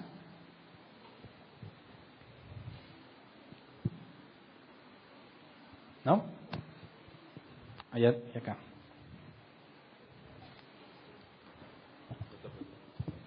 Buenas tardes, pastor. A ver, no es salirme del tema, pero nada más podría haber una definición gráfica de lo que Jesús era, porque tengo entendido que no pasó por la misma naturaleza que nosotros, ¿verdad? Jesús era azul aquí y azul acá. Él no tenía naturaleza pecaminosa porque no desciende de Adán. Aunque haya salido de María. Él es el nuevo Adán. Ah, ok. ¿Me explico? Sí, está bien. Gracias. Sí, buen día, Acá. pastor. Alguien me hablaba, pero no sabía quién. Durante la exposición, pastor, mencionaste términos como qué deberíamos de buscar, qué deberíamos de ver, qué deberíamos de tener. Al menos yo entendí que no era refiriéndonos a primera persona. En primera persona creo que lo entiendo, ¿verdad? ¿Qué debería buscar en mí mismo? ¿Qué debería tener yo? ¿Qué se debería de ver en mí? Pero al menos yo lo entendí así, como que qué deberíamos buscar en otras personas. Mi pregunta es esta, pastor.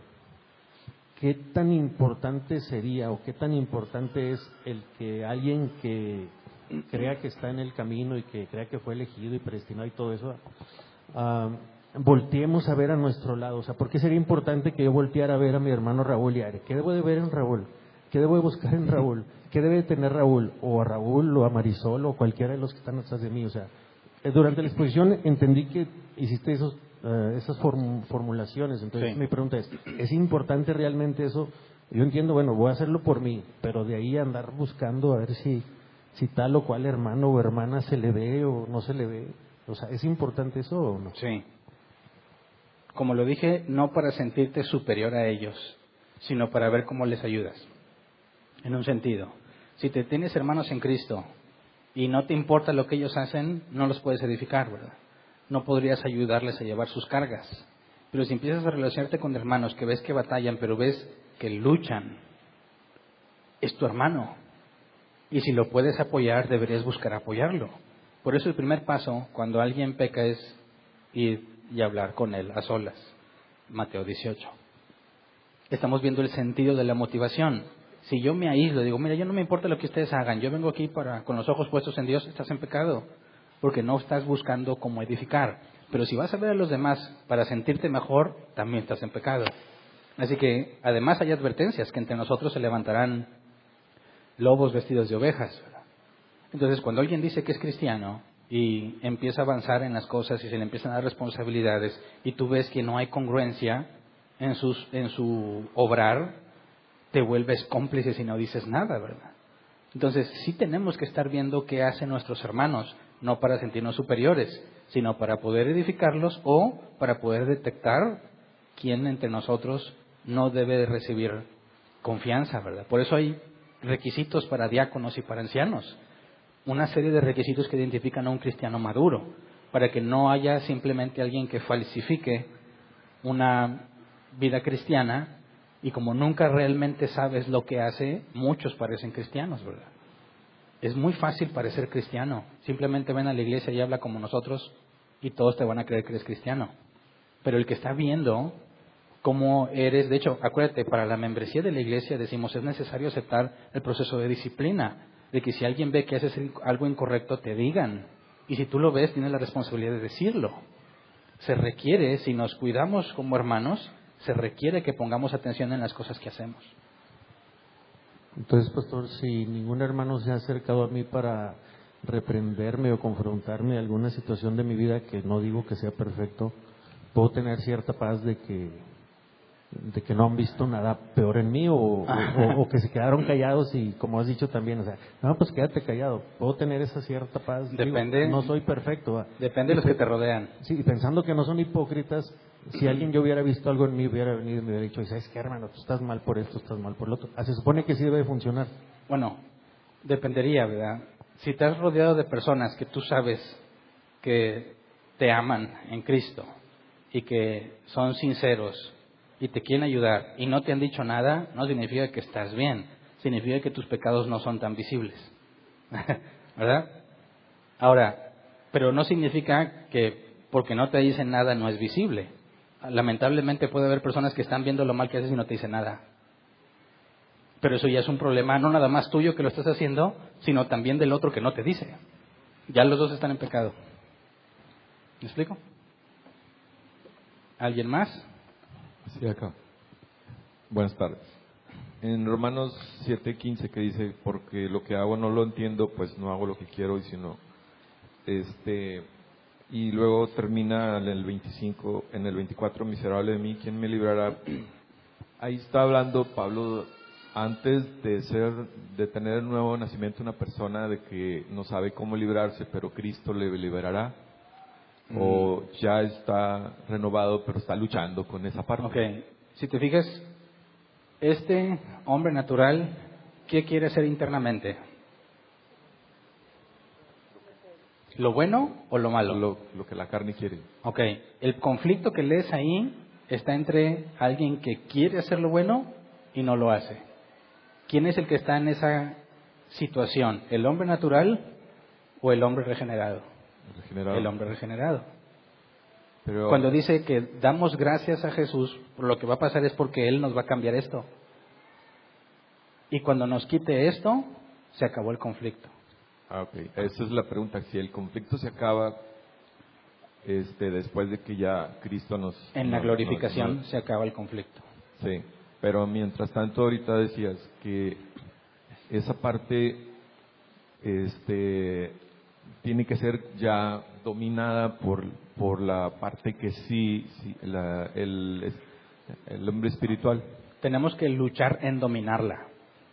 Nunca, Santiago dice, la lengua, quien refrene su lengua es varón perfecto. Y humanamente hablando, en esta condición, nadie puede ser perfecto.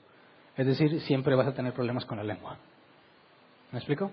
Sí, gracias. ¿Alguien más? Acá hay otra.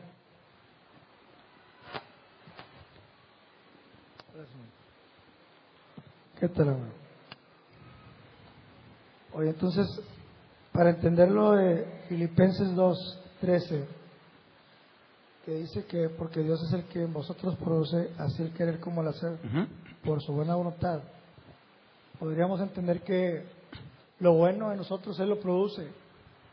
Bueno, malo, ahí lo puedes ver en dos sentidos. Bueno, en tres. Número uno, primero Él ya te cambió, ¿verdad? Este es conforme a lo que le agrada a Dios. Okay. Dos, si empiezas a hacer lo malo y empiezas a ser negligente, Él te va a disciplinar para que hagas lo bueno. Cuando te discipline, te van a dar ganas de hacer lo bueno y vas a terminar haciéndolo, el querer como el hacer. Ahora, hay veces en que tienes ganas de hacerlo simplemente, aunque no te ha disciplinado. De uno u otro medio, es Dios siempre el que te va a estar dando lo necesario para que sigas luchando con esto. Entonces, en principio, nadie puede luchar con su carne si no ha nacido de nuevo. Y aún así, necesitamos que nos sostengan toda nuestra vida para mantener esta lucha, porque vamos a caer.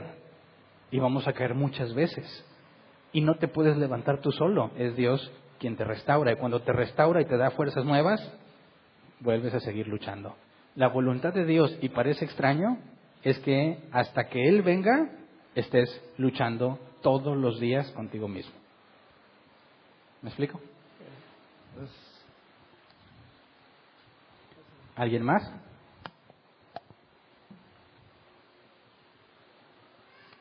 Acá.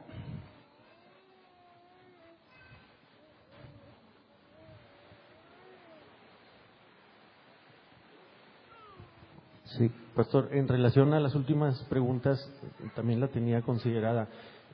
De ninguna manera, pastor, es pregunta, porque he oído estas interpretaciones en el mundo cristiano, cuando dicen, mira, pues el apóstol Pablo, que tuvo un encuentro con Dios, y en Romanos 7 parece entenderse como que dijera el apóstol Pablo, al final termino haciendo lo que no quiero hacer, ¿verdad? 2 o 3 veces, incluso lo mencionó el hermano Chuy. En ninguna manera está diciendo, pastor, porque digo, muchos cristianos usan ese versículo como tipo justificante, pues si el apóstol Pablo, que era él, ¿qué nos deja a nosotros? De ninguna manera está diciendo eso, pastor, sino más bien se refiere a la luz que acabas de mencionar ahorita. Sí, lo vimos en el capítulo 6. No puedes simplemente decir, bueno, voy a pecar que al cabo que ya estoy bajo la gracia. No, ¿verdad? Porque soy esclavo de Cristo, soy esclavo de la justicia. Es decir, voy a ser, por la autoridad de Cristo, voy a ser obligado a seguir esforzándome por medio de la disciplina o simplemente porque me da el querer como el hacer. Voy a enfrentarme siempre a esa situación. Ahora, si tú dijeras, si el apóstol Pablo lo hace, pues yo más, ¿verdad? Y te relajas, lo estás viendo equivocadamente. Porque si tu propósito es agradar a Dios y ves que todo el camino y la experiencia de Pablo, aún así, era débil, dices, con mayor razón no debo de relajarme. Porque si él no se relaja y sigue luchando, menos yo. ¿Te fijas? Ese es el sentido opuesto a lo que normalmente se piensa. Pastor, y hay una exageración en el sentido material. Históricamente, no recuerdo el nombre de estas personas que llegaron a apartarse, creo que tú sí te lo vas a saber el término, que llegaron a apartarse a vivir en las montañas y alejarse de todo lo mundano, por así decirlo. Y viene a mi mente un predicador que incluso en alguna de tus exposiciones mencionas, P.W. Paul Washer. En alguna predicación de él lo escuché decir como que yo no voy a los centros comerciales, y da su razón, ¿verdad? No sé si lo relaciona con algo creo que sí se relaciona con algo de santidad, santificación. Tu punto de vista, pastor, o sea, y traje a colación lo que en aquel tiempo hicieron muchas personas, me voy a alejar, me voy a ir a vivir allá al cerro, a las montañas, como que también podemos caer en una exageración, pastor. Pongo el ejemplo del centro comercial, o sea, este hombre, comparto mucho de su doctrina, creo que es conforme a la palabra, pero ya caer en que no voy a ir a paseo la fe porque Paul Washer dice que no se me pueden meter demonios o voy a poner en riesgo mi santidad. ¿Cuál es tu opinión personal? Bueno, habría que considerar el contexto de lo que dijo, porque yo he visto videos de él en centros comerciales anunciando el Evangelio. Yo creo que se refiere más a que en lugar de decir, déjame, ¿qué hago con mi tiempo? Pues me voy al mall, al centro comercial. No, yo mejor haría algo más útil, ¿verdad? No está diciendo que nunca pisaría un centro comercial. De hecho, no tendría sentido bíblico, ¿verdad? Sí dice que su esposa hace la ropa para no ir a las tiendas. Bueno, no entiendo a qué se refiere con ir, ¿verdad? Porque yo he visto videos de él anunciando el Evangelio en centros comerciales. Por paseo, pastor. O sea, como que si yo no voy a un centro comercial a pasear, a lo mejor va como tú dices, eso es otra cosa, ¿verdad? Sí, pero ¿en qué ocupas tu tiempo libre? Para ir a pasear, como que no, porque no es muy bíblico. Ahora, ¿todos los días o nada más en domingo? Que nunca. Bueno, en la mortificación ahondamos en esos casos. De hasta dónde está esto de qué es lo que no voy a hacer, ¿verdad? Porque Pablo dice, no nos podemos aislar del mundo, ¿verdad? Jesús dijo, no te pido que los quites del mundo, sino que los preserves ahí. Entonces, lo analizamos con detalle si Dios quiere el domingo que viene. Muy bien. Despedimos a nuestros amigos y hermanos que nos ven en línea. Espero que nos veamos en los jueves en la sección de preguntas. Aclaro de nuevo, la sección de los jueves, el grupo para preguntas es para foráneos. Los que son internos pueden venir personalmente, ¿verdad? Y es mejor. Los que están fuera de la ciudad, fuera del país, nos vemos los jueves a las 7:30. Y si te interesa y no estás en ese grupo, escribe por favor en los comentarios y te mandamos las instrucciones. Gracias.